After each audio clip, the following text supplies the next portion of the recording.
onajonim deymiz-u, otamiz chetda biroq.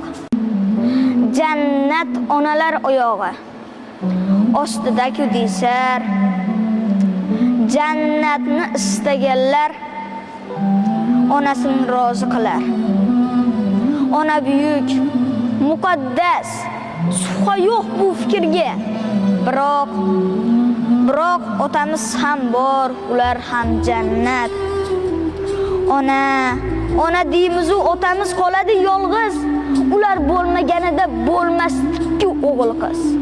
Bu ko'rkam zamonlarda ayol aziz mukannam, erkaklarga so'z qolmas, go'yo emas-ku odam. Otalarning hurmati o'soyga qo'ymaymiz, lekin onamiz ko'nglini har soniyada o'ylaymiz. Telefonga qaraylik.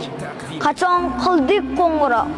Onajonim deymiz-u, otamiz chetda biroq.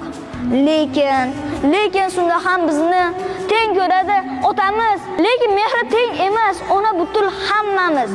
Bolalikda, so'xlikda biz uchun bor bo'lgan. Uyga sosibgina isnon olib kirgan. O'qitdi-ku kam qilmay, ko'nglimizni so'radi.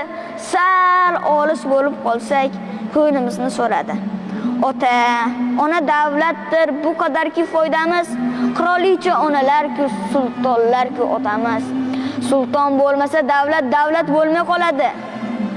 Onani ona qilgan aslida otalarimiz bo'ladi. Ikkisin teng ko'raylik. Ona borki hayot bor. Otasini asragan ham jannat. Barakalloh. Firdavs otalar haqida ajoyib monologni ijro etdilar. Firdavs, hech qachon bo'sh kelmang va sizga sovg'alarimizni topshiramiz. Marhamat.